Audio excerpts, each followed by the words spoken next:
తాకట్టులో ఉన్న బంగారాన్ని విడిపించి ఆ రోజు ఆన్లైన్ ధరకే కొంటుంది కొమ్మూరి గోల్డ్. నమస్కారం. ప్రస్తుతం మనతో పాటు ఇస్కాన్ టెంపుల్ నుంచి ప్రణవానంద ప్రభుజీ ఉన్నారు. వారు ముంబైలోని గోవర్ధన్ ఇకో విలేజ్ ఆశ్రమంలో సేవ చేస్తూ ఉంటారు. ప్రత్యేకంగా శ్రీకృష్ణ భగవాన్ గురించి, ఆయన లీలల గురించి, ఆయన మహత్యం గురించి ప్రవచనాలు ఇస్తూ ఉంటారు వివిధ మాధ్యమాల్లో. వారు ప్రస్తుతం సుమన్ టీవీలో ఉన్నారు. వారితో మాట్లాడదాం. ప్రభుజీ నమస్కారం అండి. నమస్కారం. ఎలా ఉన్నారు? బాగున్నానండి. రథయాత్ర సమయం కాకుండా ఇంకా స్పెషల్ డేస్ ఉంటాయా స్వామి పూరిలో? పూరిలో ప్రతి నిత్యం కూడా ఎన్నో ఉత్సవాలు జరుగుతూ ఉంటాయన్నమాట. రథయాత్ర, దాంతో పాటు స్నాన పూర్ణిమ అని చేస్తారనమాట. స్నాన పూర్ణిమ జగన్నాథుడి యొక్క బర్త్డే అని అంటారు. అయితే ఆ స్నాన పూర్ణిమ రోజు ఏం చేస్తారు అంటే భగవంతుడికి ఎన్నో వందల కలశాలతో అభిషేకం చేస్తారు. దాని తర్వాత భగవంతుడికి జ్వరం వస్తుంది. ఎందుకంటే అన్ని స్నానం చల్లటి నీళ్ళతో స్నానం చేసేసరికి వాళ్ళకి జ్వరం వస్తుంది అని చెప్పి 15 రోజులు దర్శనం ఉండదన్నమాట. అనావసర కాలము అని అంటారు. దాంట్లో ఇప్పుడు చూడండి, ఇక్కడ విద్యాపతి అనే మంత్రి గురించి మనం తెలుసుకున్నాం కదా. వాళ్ళ యొక్క పరంపర వాళ్ళందరూ కూడా భగవంతుడికి సేవ చేస్తూ ఉంటారు. విశ్వవసు అనే శబర జాతికి చెందిన వాళ్ళు కూడా భగవంతుడికి ఆలయంలో సేవ చేస్తూ ఉంటారనమాట. ఎప్పుడైతే ఈ అనవసరం అనే సమయం వస్తుందో అక్కడ ఈ శబర జాతికి సంబంధించిన వాళ్ళందరూ కూడా జగన్నాథుడికి ఆ అరణ్యంలో దొరికే మూలికలతో మెడిసిన్స్ తయారు చేసి ఆయనకి ఇస్తూ ఉంటారనమాట. అయితే అప్పటికి ఆ భగవంతుడికి జ్వరం వస్తుంది అని చెప్తారు. ఎన్నో అద్భుతమైన పదార్థాలను కలిపి స్వామికి ప్రతినిత్యం నివేదన చేస్తూ వాళ్ళు ఆ జ్వరాన్ని తగ్గిస్తూ ఉంటారనమాట. ఇది భగవంతుడు చేసే ఒక లీల, తన భక్తుల యొక్క సేవని బాగా స్వీకరించడానికి అనమాట. ఒక డాక్టర్కి చాలా డౌట్ వచ్చిందండి, నిజంగా జగన్నాథుడికి జ్వరం వస్తుందా, వీళ్ళు ఏం చెప్తున్నారు అని. అయితే ఆయన ఎప్పుడైతే ఇలా ఒక పండితుడు ముందు, ఆ పూజారి ముందు అన్నాడో ఆయనకు చాలా కోపం వచ్చేసింది అనమాట. చెయ్యి పట్టుకుని డాక్టర్ని డైరెక్ట్ గా టెంపుల్లో ఎప్పటికీ దర్శనం ఉండదు ఆ 15 రోజులు. అయినా సరే నన్ను పట్టుకొని తీసుకెళ్లిపోయారు. చెక్ చేయి మా జగన్నాథుడిని అని థర్మామీటర్ పెట్టంగానే థర్మామీటర్ టప్ అని పేలిపోయింది అనమాట అక్కడ. అప్పుడు వెంటనే ఈ డాక్టర్ సాష్టాంగ నమస్కారం చేసి జగన్నాథుడికి, అయ్యా నన్ను క్షమించండి, మీ పట్ల అపరాధం చేశాను అని ప్రార్థన చేసిన సంఘటన కూడా ఇటీవల జరిగిందనమాట. కాబట్టి జగన్నాథుడు భగవంతుడు ఆలయంలో ఉండే భగవంతుడైనా మన ఇంట్లో ఉండే స్వామి అయినా సరే సాక్షాత్తుగా భగవంతుడు, దాంట్లో ఎటువంటి డౌట్ కూడా లేదు. ప్రభుజీ, కృష్ణ భగవాన్ గురించి మాట్లాడుకునేటప్పుడు వారి వారసులు ఇప్పటికీ ఉన్నారా అని అంటారు. ఎందుకంటే శ్రీరాముని వారసులు అని చెప్పి ఈ మధ్యకాలంలో కొంతమందిని ఇలా చూపిస్తూ ఉన్నారు. వాళ్ళ ఫ్యామిలీ వాళ్ళు తరతరాలుగా ఇలా వస్తూ ఉన్నారు, వీళ్ళంతా కూడా శ్రీరాముని వంశస్థులు అని చెప్పి.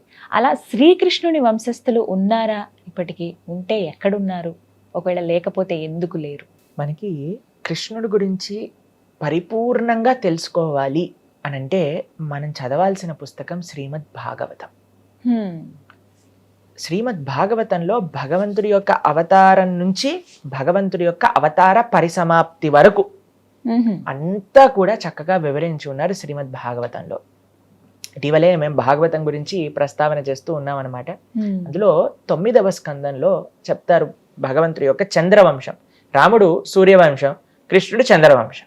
వాళ్ళందరి గురించి చెప్తూ ఉంటారు. కృష్ణుడు, దాని తర్వాత వాళ్ళ యొక్క వంశాన్ని, దాని తర్వాత 12వ స్కందంలో కూడా ప్రస్తావన ఉంది కృష్ణుడు తర్వాత ఎవరెవరు ఉన్నారు అని. కృష్ణుడి యొక్క వంశంలో మనకి చివరిగా కొన్ని వజ్రనాభుడు అనే ఒక మహారాజు గారి గురించి ప్రస్తావన ఉంటుంది. ఆయన సాక్షాత్తుగా కృష్ణుడి లాంటి విగ్రహాలను తయారు చేయించి బృందావనంలో ప్రతిష్టాపన చేస్తారనమాట. ఇప్పుడు మనం బృందావనం వెళ్తే అక్కడ చాలా మటుకు కృష్ణ విగ్రహాలన్నీ కూడా తన వంశంలో వచ్చిన వజ్రనాభుడు అనే మహారాజు గారు చేయించి అక్కడ ప్రతిష్టాపన చేశారు. సుఖదేవ గోస్వామి భాగవతం చెప్తూ ఉన్నారు కదా, కృష్ణుడి యొక్క ఆ పరంపరనంతా కూడా చెప్తూ వజ్రనాభుడు తర్వాత కొన్ని పేర్లు చెప్పి దాంతో పరంపరను ఆపేస్తారనమాట. కొంతమంది ఏం చెప్తారు అని అంటే, ఈ సూర్యవంశ చంద్రవంశానికి సంబంధించిన రాజులు తపస్సు చేస్తూ ఉంటారు ఎక్కడో, మళ్ళీ కృతయుగం వచ్చాక మళ్ళీ ఆ చంద్ర సూర్య వంశాలను ముందుకు తీసుకెళ్తారు అని కూడా చెప్తారు. కానీ భాగవత ప్రస్తావన మాత్రం మనకి ఇప్పుడు మనం ఉన్న సమయం కలియుగంలో 5000 సంవత్సరాల్లో మనం ఉన్నాం అనమాట. ఇక్కడ ఈ సుఖదేవ గోస్వామి ప్రస్తావన చేసిన భాగవతం యొక్క పరంపర మనకంటే ముందు ఒక 2000 సంవత్సరాల ముందే అయిపోయింది. దాని తర్వాత వాళ్ళు ఎక్కడున్నారు ఏంటి అనేది ప్రస్తావన భాగవతంలో లేదు. కాబట్టి కొంతమంది అంటారు వాళ్ళు తపస్సు చేస్తూ ఉన్నారు, మళ్ళీ కృతయుగం తర్వాత మళ్ళీ ఆ 2 పరంపరలు ముందుకు తీసుకెళ్తారు అనే విషయాన్ని కూడా ప్రస్తావన చేస్తూ ఉంటారనమాట. కానీ నిజమైన వారసులు కృష్ణుడికి ఇప్పుడు ఉన్నారా అని అంటే ఉన్నారు. ఎవరో తెలుసా అండి? స్వామిని సేవించే వాళ్ళు, స్వామి భక్తి చేసేవాళ్ళు. గోపికలందరూ కూడా భగవంతుడికి ప్రార్థన చేస్తూ తవ కథామృతం తప్త జీవనం కవిభిరీడితం కల్మషాపహం శ్రవణ మంగళం శ్రీమదాతతం వాళ్ళంటారు. భగవంతుడి యొక్క కథలను, భగవంతుడి యొక్క వైభవాన్ని ఎవరైతే ప్రపంచంలో నలుమూలలా చెప్తూ ఉన్నారో వాళ్ళు కృష్ణుడికి అత్యంత దగ్గరైన వాళ్ళు అని చెప్తారనమాట. కాబట్టి ఎవరైతే ఆ భగవత్ తత్వాన్ని ఇప్పటికీ కూడా అర్థం చేసుకొని మనందరికీ అందిస్తున్నారో వాళ్ళు నిజమైన కృష్ణ వారసులు అనమాట. రక్షతాం సర్వలోకస్య స్వజనస్య పరిరక్షిత అని భగవంతుడి గురించి చెప్తారు. స్వజనస్య అనంటే తనదైన వాళ్ళు. ఎవరు అనంటే తనని ఆశ్రయించే వాళ్ళు, తన భక్తి చేసేవాళ్ళు. కాబట్టి ఇప్పటికీ కూడా కృష్ణుడి గురించి మనం తెలుసుకుంటున్నాం. ఎవరి దగ్గర నుంచి తెలుసుకుంటున్నాం? అటువంటి భక్తులు ఎవరైతే ఉన్నారో వాళ్ళు నిజంగా ఆ కృష్ణుడి యొక్క పరంపరకి చెందిన వాళ్ళే, వారి వారసులుగానే చూడాలంటారు. ప్రభుజీ, ద్వారక గురించి ఎన్నో సందేహాలు ఉన్నాయి. ఇప్పటికీ అసలు ద్వారక నగరం ఉండేదా, ఉంటే ఎలా ఉండేది అని అంటారు. అసలు ద్వారక లేదు, అలాంటి పట్టణాలు ఏవి లేవు, వాటి గురించి ఏదో చెప్తారంతే అనేవాళ్ళు కొంతమంది ఉన్నారు. కానీ సముద్రంలో ద్వారకకి సంబంధించిన ఆనవాళ్ళు ఉన్నాయని కొన్ని పిక్చర్స్ ద్వారా మనం చూస్తూ ఉన్నాం. నిజంగా అసలు ద్వారకా నగరం ఉండేదా? ఉంటే గనక ఎందుకు మునిగిపోయింది? మునిగిపోయేలాగా శ్రీకృష్ణ భగవానుడు ఎందుకు నిర్మించారు? అసలు ఆ ప్రజలంతా ఏమైపోయారు? ఇవి చాలా సందేహాలు. ఏం చెప్తారు? అయితే ద్వారక గురించి మీరు ప్రశ్న అడిగారు. ద్వారక కృష్ణుడు బృందావనంలో ఉండేవారు. కంస సంహారం కోసం మథురా నగరానికి వచ్చారు. మథురలో బ్రహ్మాండంగా వైభవంగా అందరూ కలిసి ఉంటున్నారు. జరాసంధుడు అనే ఒక రాజు చాలా సార్లు మథురా నగరాన్ని ఆక్రమించడానికి ప్రయత్నం చేశారన్నమాట. ఎన్నోసార్లు యుద్ధానికి వచ్చారు. అయితే చాలా మంది ఏమనుకుంటారు అని అంటే జరాసంధుడికి భయపడి కృష్ణుడు ద్వారకకి వెళ్ళారు అని అనుకుంటారు. కానీ నిజం కాదండి. కృష్ణుడు తన యొక్క ద్వారక ఆ మథురా వాసులందరినీ కూడా ఒక ప్రైవేట్ ప్లేస్ కి తీసుకెళ్ళాలి, అక్కడ వాళ్ళందరితో చక్కగా లీలలు చేస్తూ తన ఐశ్వర్యాన్ని ప్రకటింపజేయాలి అని స్వామి నిశ్చయం చేసుకున్నారనమాట. మీకు ఇప్పుడు దుబాయ్ లాంటి దేశాలలో మీరు చూస్తే సగం విల్లా వాటర్ లోపల సగం పైన ఉంటుంది. అలాంటివన్నీ చాలా ఫ్యాసినేటింగ్ గా ఉంటాయి అన్నమాట. అయితే అలా భగవంతుడు కూడా తమ వాళ్ళందరినీ కూడా ఒక మంచి ఫ్యాసినేటింగ్ ఎక్స్పీరియన్స్ ఇవ్వాలి అని అనుకున్నారు. ఒక రాత్రిలో ద్వారకా నగరాన్ని నిర్మించేశారు. తన యొక్క ఐశ్వర్యం అటువంటిది. భగవంతుడు అంటే మామూలు కాదండి. ఒక రాత్రిలో ద్వారకా నగరం మొత్తం కూడా రాత్రిపూట మథురలో పడుకున్న వాళ్ళు ప్రొద్దున పూట ద్వారకలో లేశారు. నగరంలో ఉండే ప్రజలందరినీ కూడా రాత్రి షిఫ్ట్ చేయించేశారనమాట భగవంతుడు. అయితే చక్కగా ఆ ద్వారకా నగరం గురించి చెప్తారండి భాగవతంలో, మహాభారతంలో. మీరు చూస్తే అసలు 8 నుంచి 9 లక్షల బంగారు భవనాలు ఉండేవట ద్వారకలు. అసలు రాసి పోసిన ఐశ్వర్యం ద్వారక. అంత అందం, అంత వైభవం ఇంకా ప్రపంచంలో ఇంకెక్కడ ఉండేది కాదు. అంత అద్భుతమైన నగరాన్ని నిర్మించారు కృష్ణుడు అన్నమాట. అయితే ఇక్కడ నుంచి జరాసంధుడు అపరెంట్ గా చూస్తే మనం జరాసంధుడు యొక్క ఆ సైన్యాన్ని దాడికి ఈయన అక్కడికి వెళ్ళిపోయినట్టే అనిపిస్తుంది. కానీ అది నిజం కాదు. ఎందుకు అనంటే జరాసంధుడు చివరిసారికి వచ్చినప్పుడు కృష్ణుడు బలరాములు ఇద్దరూ కూడా పారిపోతారు. చాలా మంది ఈ ప్రపంచంలో ఈ విషయాన్ని కూడా కృష్ణుడిని అడుగుతూ ఉంటారనమాట. ఏ కృష్ణ, ఈయన భయపడి పారిపోయారు జరాసంధుడి యొక్క యుద్ధం నుంచి అని. ఇంకో విషయం తెలుసా అండి? కృష్ణుడు ఏం చేసినా తనకి వైభవమే. కృష్ణుడు యుద్ధం నుంచి పారిపోతే ఆయనని రన్ చోడ్ రాయ్ అని పిలుస్తారనమాట. ద్వారకలో డాకోర్ ద్వారక అని ఒక ప్రదేశం ఉంది. అక్కడ ఆయన భగవంతుడి పేరే రన్ చోడ్ రాయ్ అని అంటే యుద్ధాన్ని వదిలేసి పారిపోయిన వాడు. అక్కడ లైన్లు కట్టి భగవంతుడికి దర్శనం చేస్తూ ఉంటారనమాట. కాబట్టి మానవ మాత్రం ఏమైనా చేసామనుకోండి మనకి అది గొప్పతనాన్ని తెచ్చిపెట్టదు. కానీ కృష్ణుడు ఏం చేసినా ఆయన వెన్నదనం చేశారనుకోండి ఆయన మక్కన్చోర్ అయ్యారు. ఇక్కడ యుద్ధం నుంచి పారిపోయారు అనుకోండి రంచోడ్ రాయ్ అయ్యారు. గోవర్ధనాన్ని ఎత్తారనుకోండి గిరిధరుడు అయ్యాడు. గోవులను పాలించారనుకోండి గోపాలుడు అయ్యాడు. ఆయన ఏది చేసినా లీల. ఆయన చేసేదే దానికోసం. నేను ఏం చేసినా సరే అందరూ కూడా అనుకుంటారు మా కృష్ణ బలరాములు పరిగెత్తిపోతున్నారు అని ఎక్సైటింగ్ గా చూస్తారనమాట. ఏమైంది అంటే జరాసంధుడు తన యొక్క సైన్యం మొత్తం కూడా వేసుకొని కృష్ణ బలరాములు వెనకాల పడతారండి. అయితే అక్కడ ప్రహసన అనే ఒక పెద్ద పర్వతం, చాలా పెద్దదనమాట, దాని పైకి ఎక్కేస్తారు. అప్పుడు ఈయన జరాసంధుడు అనుకుంటారు మంచి పని అయింది, వీళ్ళిద్దరు ఈ పర్వతం పైకి వెళ్ళిపోయారు, చుట్టూ కూడా మంట పెట్టిచ్చేస్తాడు అనమాట. ఆ పర్వతం చుట్టూ కూడా ఈ పర్వతంలో కాలిపోతారు ఈ కృష్ణ బలరాములు ఇద్దరు అని. అయితే ఏం చేస్తారు తెలుసా, ఎప్పుడైతే ఆ మంట ఇలా పైకి వస్తుందో కృష్ణ బలరాములు ఇద్దరు కూడా ఎన్నో యోజనాలు పొడవున్న ఆ పర్వతం పై నుంచి లాంగ్ జంప్ చేస్తారు.